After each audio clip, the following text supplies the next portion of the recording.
Коли я побачила цей катер сова, я уявила собі брошку, що буде зроблена з церніт-граніт, і вирішила так і зробити.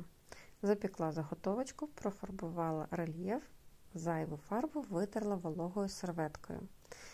Далі зробила кріплення для броші, додала яскраві оченята та 2 шари Fimo лаку. Результат вийшов саме такий, як я собі уявляла. Цікаво, чи пасуватиме цій сові шарф Гаррі Поттера.